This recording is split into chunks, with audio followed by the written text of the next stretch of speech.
मुझे थोड़ी सी दिक्कत आई थी, मैं डीलरशिप का नाम नहीं लूंगा क्योंकि इनकमिंग बिजनेस इतना ज़्यादा हो गया है तो वो कस्टमर को शायद उतना वैल्यू नहीं कर रहे हैं। बट मुझे ऐसा लगता है कि ये सर्विस इंडस्ट्री है और कहीं ना कहीं सर्विस बहुत ही ज़्यादा इम्पोर्टेंट है।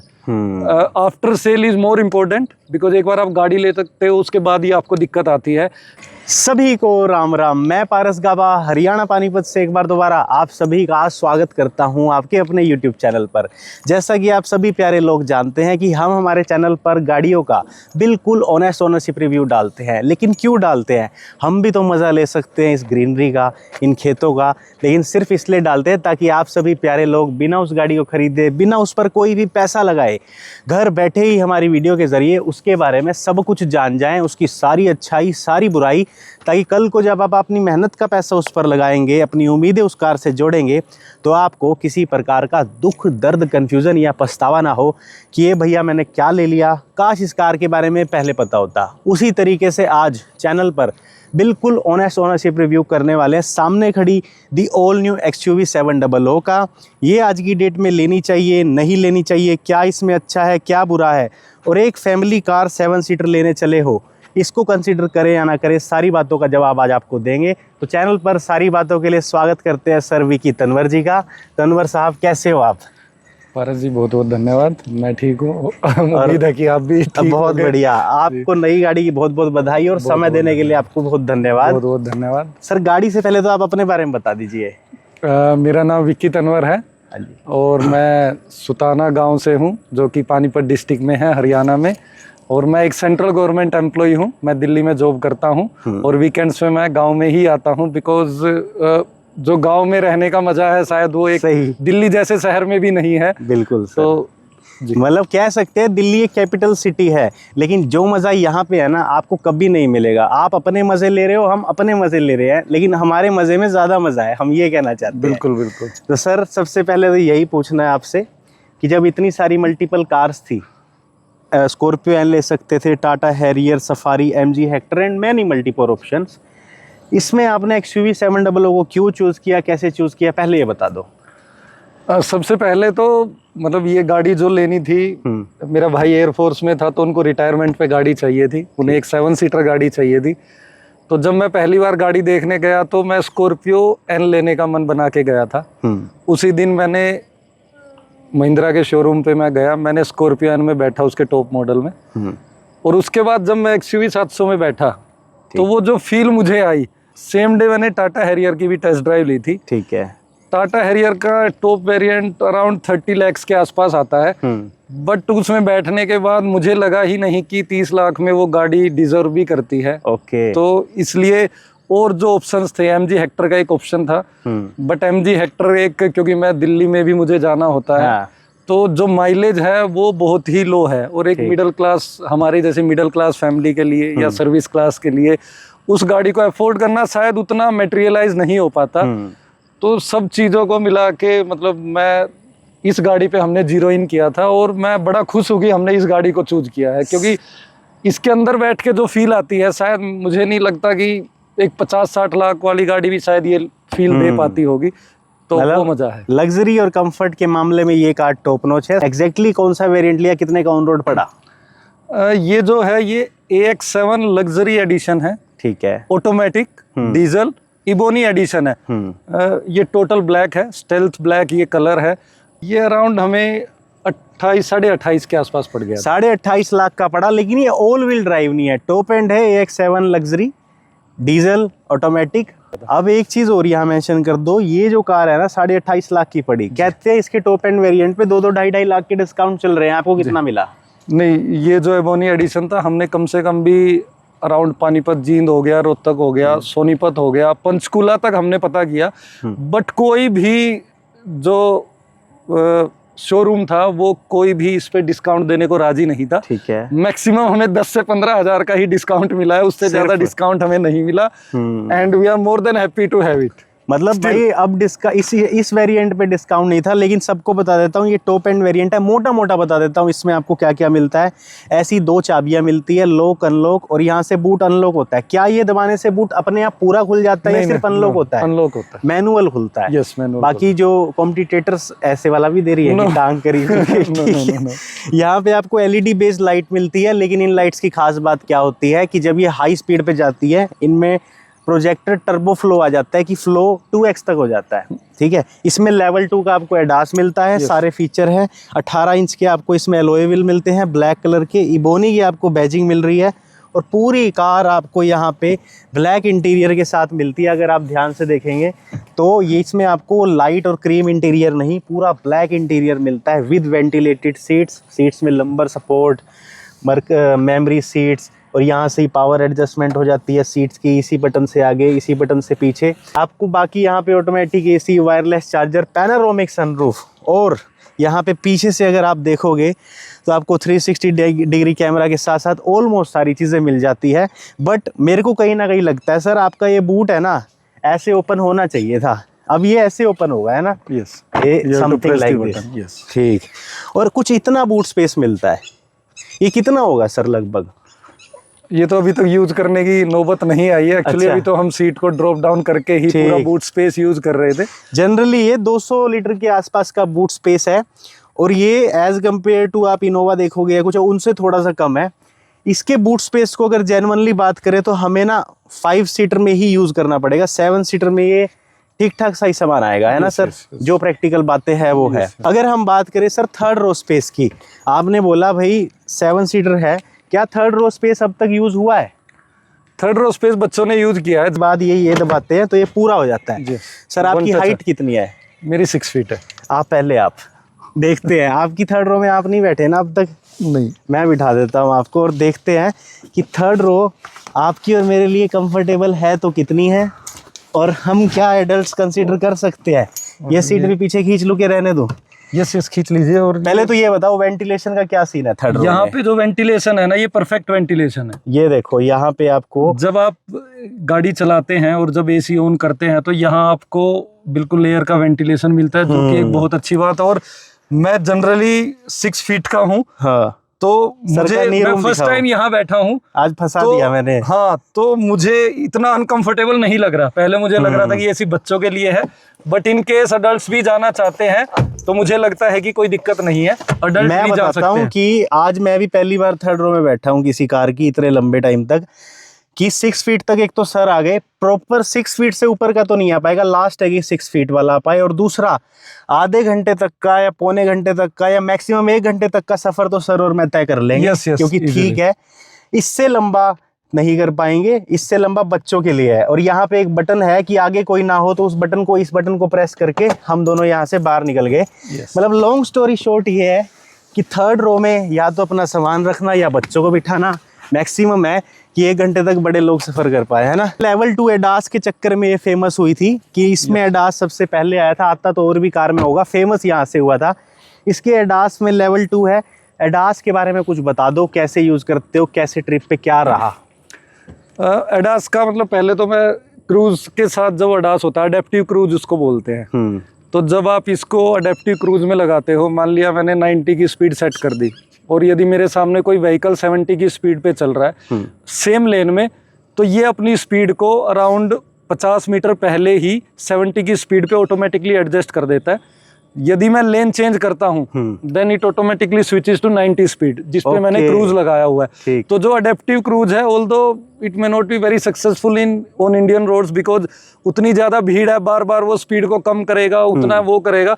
बट जब आप हाईवे पे जा रहे हो, जब आप लॉन्ग ड्राइव पे जा रहे हो, जैसे कि अभी हम कुछ दिन पहले इसको वडोदरा लेके गए थे, तो दिल्ली मुंबई एक्सप्रेसवे पे हमने अडेप्टिव क्रूज को यूज किया था, और आप बिल्कुल रिलैक्स होकर बैठ सकते हो, और 120 पे आपको गाड़ी लगता ही नहीं है कि आपकी गाड़ी 120 पे चल रही है, बिकॉज ये इतनी स्टेबल है कि हमें लगता है कि 70-80 पे हमारी गाड़ी चल रही है और we are in no discomfort. हमें ऐसा भी नहीं लगता। तो अच्छे से 120 पे क्रूज चलता है और ये माइलेज भी अच्छा निकाल देती है। ठीक है, ये जो आपको एडास के बारे में बता दो, ऑटोमेटिक ब्रेकिंग जो इसकी होती है या फ्रंट कोलिजन वाला सिस्टम होता है, वो कभी आपके साथ हुआ टिल डेट? कोलिजन नहीं हुआ है, बट जैसे ही आप किसी व्हीकल के नियर जाते हो तो ये बीप करता है एंड इट्स वाइब्रेट, तो हैंडल में हल्की सी वाइब्रेशन आती है तो आपको इट ऑटोमेटिकली एडजस्ट। और सर मुझे बता रहे थे कि इन्होंने 4-5 घंटे की ड्राइव करी तो स्क्रीन में वो आ गया कि भैया चाय पी लो तो चलूंगी। यस। उसमें क्या था? हम वडोदरा गए थे गाड़ी लेके, तो अराउंड 10 o'clock हम लोग घर से निकले, तो 1 बजे के आसपास अराउंड जब 4-5 घंटे की ड्राइव हो गई थी, उसके बाद गाड़ी में अपने आप ही साइन आ गया था कि आपको चाय का ब्रेक ले लेना चाहिए। जब तक हमने चाय का ब्रेक नहीं लिया, वो हर 30 सेकंड में रीअकर कर रहा था। We had to take that break. वो शायद हमारे लिए बहुत जरूरी था। और ब्रेक लेने के बाद हम बैठे एंड मतलब काट पीट के भाई, ये बहुत सही चीज है। और इसमें ना नया फीचर आया है, देखो ये लॉक किया, अगर मैं इसे अनलॉक करके रखता हूँ तो अनलॉक करने पे इसकी जो पावर विंडो है वो नीचे चली जाती है और सनरूफ खुल जाता है। ये अपने आप खुल गए ताकि वेंटिलेशन हो जाए और कार आपके लिए रेडी हो जाए। और अंदर फैंस चल चुके हैं, वेरी गुड फीचर। देखो सनरूफ भी खुल गया है। क्या ये जो आपको पैनोरामिक सनरूफ मिला है यूज करते हो या ये एक यूजलेस फंक्शन है? यूजलेस एक्चुअली हमारे यहाँ पे इंडिया में जो मौसम है, जब गर्मी होती है तो हम बाहर नहीं निकल पाते, या मतलब अभी जैसे ह्यूमिडिटी का मौसम है।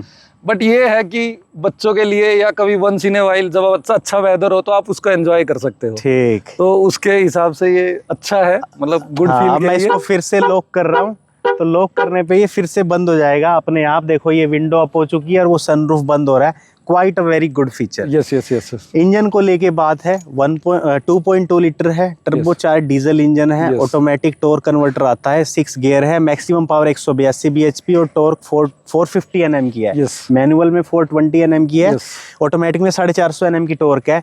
उस इंजन की vibrations, cabin noises plus highway performance, gear shifting all over conclude कर दो। मेरा ये फर्स्ट एक्सपीरियंस है ऑटोमेटिक गाड़ी का। तो जब गियर चेंजिंग होती है तो आपको एक हल्का सा लैग फील होता है। ठीक है। तो वो जो मैनुअल में आप जो ह्यूमन कंट्रोल होता है वो यहाँ पे कहीं ना कहीं कभी कभी लगता है कि हम मिस आउट कर रहे हैं, बट फिर then you have a comfort कि आपका एक पैर आराम से है और आपको उसको यूज नहीं करना पड़ रहा है। बट जब ये लैग आपको दूसरे तीसरे गियर तक ही फील होता है। वंस इट रीचेज 4th, उसके बाद जो गाड़ी पिक करती है तो आपको समझ में नहीं आता कब ये 120, 130, 140 और आप इतनी अच्छी स्टेबिलिटी है कि आपको फील ही नहीं होती वो चीज। तो वो मजा है कि जब वो 80 क्रॉस कर जाती है तो उसके बाद गाड़ी ऐसा लगता है कि अब गाड़ी उड़ने लग गई है और काफी कंट्रोल में भी रहती है। एक्चुअली जब मैं गाड़ी लेने गया था तो मैं आपको एक छोटा सा इंसिडेंट बताता हूँ। तो मैं उस टाइम टाटा हैरियर को ड्राइव कर रहा था और मेरे साइड से एक स्कॉर्पियो निकली and it was about 120 speed on Panipat main flyover. जब वो हमको क्रॉस करके गई तो वो हल्की सी झूल रही थी। तो दैट वाज द इंस्टेंस कि आई थॉट कि मैं स्कॉर्पियो नहीं लूंगा एंड वी जीरोड इन कि भाई हमें XUV 700 ही चाहिए। और मतलब अराउंड 2-2.5 महीने हो चुके हैं, हम कंप्लीटली सेटिस्फाइड हैं गाड़ी से। और सर ने 2-2.5 महीने में ही मोटा मोटा 6800 किलोमीटर चला दी, काफ़ी चला दी, तभी मैं आपका रिव्यू लेने आ गया। और बॉडी रोल उसमें इसलिए क्योंकि वो लेडरोन फ्रेम है, ये मोनोकोन है, इसमें बॉडी रोल है। मुझे फील नहीं हुआ एक्चुअली, मैंने 140 तक ही चलाई है, मैंने उसके ऊपर नहीं गया हूँ, मुझे ज़रूरत भी महसूस नहीं हुई। तो और इंजन डीजल है तो क्या शोर मचाता है अंदर कैबिन में? नहीं, ऐसा कोई फीलिंग नहीं है। NVH लेवल वेरी कंट्रोल्ड, बिल्कुल कंट्रोल्ड। माइलेज को लेके एक बड़ा पर्सपेक्टिव है कि ये कार क्या माइलेज देती होगी। आपको हाईवे पे क्या माइलेज देती है, सिटी में क्या माइलेज देती है? बोथ। हाईवे पे तो जब हम इसको वडोदरा लेके गए थे तो हमने अराउंड 120 की मतलब स्पीड, एवरेज स्पीड मेंटेन की थी और अराउंड 15-15.5 की एवरेज इसने निकाल दी थी। ठीक है, 15 किलोमीटर पर लीटर की माइलेज हाईवे पे निकाल दी 120 की स्पीड पे। यस। और कोई माइलेज? और सिटी में तो मतलब एक्चुअली सिटी में इतनी भीड़ है पानीपत में तो मैं उस माइलेज को ना ही बताऊं बिकॉज वो आपको सर बता दो, जाननी है जो पानीपत रहते हैं उनको तो जाननी है। ये तो मुझे लगता है कि वो 7-8 के आसपास ही होती होगी, वो 10 भी टच नहीं करती होगी बिकॉज वो स्पीड आपकी फर्स्ट गियर सेकंड गियर में चलती है, ऑटोमेटिक है, फ्रीक्वेंटली अपने हिसाब से चेंज करती है। तो दैट इज वन थिंग, मतलब वो ऑटोमेटिक का आप एक कौन कह सकते हो कि 7 से 8 किलोमीटर पर लीटर सिंगल डिजिट माइलेज है बम्पर टू बम्पर ट्रैफिक में। हाईवे पे 15 तक का माइलेज दे देती है, और अगर on an average highway city mix कर दे तो आपकी माइलेज क्या निकलती है? ये अबव 14 चल रही है आज भी। अबव 14, 14 किलोमीटर प्लस की माइलेज इसमें ये मतलब 50% मार्केट में भी मतलब पानीपत लोकल में भी चल चुकी है और हाईवे पे भी चल चुकी है। ठीक है, 14 का माइलेज ऑल ओवर एग्रीगेट मिल रहा है। ब्रेकिंग को लेके ऑल 4 डिस्क है। कभी कोई प्रॉब्लम ब्रेक्स की कहते हैं आवाज आती है इस कार में? नहीं, ऐसा अभी तक हमें कोई फील और परफॉर्मेंस ब्रेकिंग की? नहीं, बिल्कुल ओके है। सस्पेंशन को लेके बताओ, स्मूथ है स्टिफ है? सो है बिकॉज बिल्कुल, क्योंकि आप जब तक ऑफ रोडिंग या मतलब ऐसे डेस्टिनेशन पे नहीं जाते, जब तक आप हाईवे पे चल रहे हो तो इन चीजों को आप इवेलुएट नहीं कर सकते। ठीक है। तो अभी मेरे लिए वो एक्सपीरियंस नहीं आया कि मैं इसको ऐसे ऑफ रोडिंग पे लेके गया हूँ जहाँ पे इन चीजों को मैं इवेलुएट कर पाऊँ। लेकिन तो till date so and so. ठीक है, मतलब बुरे नहीं है, अच्छे नहीं है। एक चीज और होती है, सस्पेंशन हो गया। टायर साइज को लेके 18 इंच के टायर है। ऑल ओवर इन टायर की ग्रिपिंग, इनके नॉइसेज, इनकी रंबलिंग सब ओके है। सब ओके है ना? इंटीरियर में सबको मैं एक बार दिखा देता हूँ कि यहाँ पे 14 की माइलेज फिलहाल ये दिखा रहा है कि 14 की अब तक आपको मिल रही है, तो आप सच्चे हो। यस, ठीक है। और ये आपको इंस्ट्रूमेंट क्लस्टर मिलता है। कभी ये गायब हुआ या ग्लिच आया इसमें टिल डेट? नहीं, अभी तक ऐसा मेरे साथ नहीं हुआ। 2-2.5 महीने में नहीं होया, यानी कि इम्प्रूवमेंट हो चुकी है। स्लो हुए ये?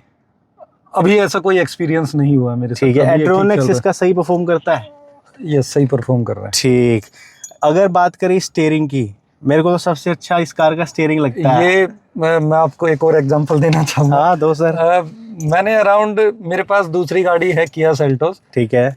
और इस गाड़ी को चलाने के बाद मैं उसको नहीं चला पा रहा हूँ। मतलब इतना एक्स्ट्रा स्मूथ स्टीयरिंग है, इतना अच्छा कंट्रोल है। ठीक। कि मतलब मैं ये नहीं समझ पा रहा हूँ कि महिंद्रा इसको दे पा रहा है तो कैसे दे पा रहा है, किया क्यों नहीं दे पा रही इसको। ठीक। तो ये वाकई में बड़ी शानदार है। एसी को लेके रिसेंट 2 महीनों में कोई मतलब आपको लगा हो बड़ी गाड़ी है, 7 सीटर है, लैग हो, स्लो हो, ठंडा ना करता हो? बिल्कुल चिल बना देता है। ठीक। और इसमें देखो इलेक्ट्रिक पार्किंग है, ऑटो होल्ड और पार्किंग, मतलब मैनुअल नहीं है। और इसमें ऑल ओवर आपको जिप जैप जूम के मोड भी मिलते हैं। यस, मिलते हैं। दो तीनों की परफॉर्मेंस ताबड़तोड़ है। या इनमें से आप कौन से मोड पे ज्यादा चलाते हो? जो बाय डिफॉल्ट वो जिप मोड है। हाँ। तो उसी पे चल रही है गाड़ी। मैंने ज्यादा अभी तक उसमें भी आपको अंडर पावर तो फील होता नहीं? नहीं, अंडर पावर फील नहीं होता। वो हल्का सा लैग जो गियर चेंजिंग में फर्स्ट 3 गियर्स में होता है, सिर्फ वही है। उसके अलावा मतलब लोअर आरपीएम पे थोड़ा जो लैग है। वेंटिलेटेड सीट मिल रही है। ऑल ओवर सोनी का इसमें म्यूजिक सिस्टम मिलता है आपको विद 12 स्पीकर्स। यस, ये बहुत ही बढ़िया है। और मतलब इसमें 3-4 मोड आते हैं, तो वो मतलब पूरी surrounding Dolby Atmos type. Yes, वो बड़ा ही बढ़िया है वो। ठीक है। अब हम कंक्लूजन की बात करने वाले हैं, लेकिन उससे पहले जाएं, चैनल को सब्सक्राइब करें, वीडियो को लाइक करें, सर की जो बात अच्छी लगी हो कमेंट करें कि सर ने इतने प्यार से इतना टाइम निकाल के हमें कार के बारे में सब कुछ बताया। मैं तो सर का थैंक यू करता हूं। तो सर, इतनी सारी अंदर की बाहर की बातें करने के बाद अब एक फाइनल बात बता दो कि XUV 700 को लेके सुखी हो या दुखी, सजा मिली या मजा, सबको क्या कहोगे? इस पे पैसा लगाएं या रहने दें? देखिए, जब आप कोई भी गाड़ी लोगे, मतलब XYZ, इसमें मैं सारा वो कहना चाहूँगा, तो there are some pros and there are some cons. But actually मेरा पर्सनल एक्सपीरियंस, जो ड्राइविंग एक्सपीरियंस है, मैं इस गाड़ी को वडोदरा लेके गया, वहाँ से लेके आया। इसकी सबसे अच्छी बात ये थी कि इतने दूर से आने के बाद भी आपको 3-4 दिन में ये नहीं, मतलब आपको फटीग फील नहीं हुई। देखो, आपको गाड़ी लेने का मकसद आपका कंफर्ट है। बिल्कुल सर। तो मुझे लगता है कि जब आपको वो कंफर्ट दे रही है तो कहीं ना कहीं आप छोटी मोटी चीजों को इग्नोर कर देते हो। थोड़ा सा मतलब महिंद्रा पिछले 2 साल में जो मार्केट कैप्चर किया है XUV 700 ने, स्कॉर्पियो ने, और जो भी इनकी XUV 300 है, और जो भी इलेक्ट्रिक सेगमेंट है, थोड़ा सा मुझे ये लगता है कि there is always scope for improvement. तो सर्विस की कहीं ना कहीं मुझे लगता है कि इम्प्रूवमेंट की थोड़ी ज़रूरत है। बिकॉज मुझे ऐसा फील हुआ महिंद्रा डीलरशिप में जाके कि इनकमिंग बिजनेस इतना ज़्यादा है कि they are not too much worried about the customer. तो मुझे ऐसा लगता है कि देखो, आपके पास कस्टमर कितने भी हो सकते हैं। अब मुझे थोड़ी सी दिक्कत आई थी, मैं डीलरशिप का नाम नहीं लूँगा, क्योंकि इनकमिंग बिजनेस इतना ज़्यादा हो गया है तो वो कस्टमर को शायद उतना वैल्यू नहीं कर रहे हैं। बट मुझे ऐसा लगता है कि ये सर्विस इंडस्ट्री है और कहीं ना कहीं सर्विस बहुत ही ज़्यादा इम्पोर्टेंट है। After sale is more important, because एक बार आप गाड़ी ले सकते हो उसके बाद ही आपको दिक्कत आती है। तो यहाँ पे मुझे लगता है कि इम्प्रूवमेंट की बहुत ज़रूरत है। गाड़ियाँ बहुत ज़्यादा हैं, फैसिलिटी है महिंद्रा की शायद वो इसके हिसाब से बहुत छोटी है। उनको एक बहुत बड़ा स्पेस चाहिए, बिकॉज आपकी सर्विस ही आपकी गाड़ी को डिफाइन कर रही है। सही बात है सर, मैं सर की बात से बिल्कुल सहमत हूँ। गाड़ी बहुत अच्छी है, जितनी आ चुकी हैं अच्छी है, फ्यूचर में जो नई गाड़ी आई है वो बहुत अच्छी है, लेकिन आफ्टर सेल सर्विस और बाइंग एक्सपीरियंस को इम्प्रूव करना पड़ेगा। सर ने बड़ा ही अच्छा पॉइंट रखा। सो थैंक यू सर, आपका तहे दिल से धन्यवाद। आपकी गाड़ी अच्छी रहे, आप मज़े से चलाते रहे और मुझे मिलते रहे। Thank you. आप सभी का भी धन्यवाद। आप भी चाहते हैं अपना ओनरशिप रिव्यू देना, हमारे डिस्क्रिप्शन में व्हाट्सएप कॉन्टैक्ट है, वहाँ से हमें रीच करना, हम आपके साथ ज़रूर वीडियो शूट करेंगे। Thank you for watching, kindly subscribe. मिलते हैं सर। Thank you.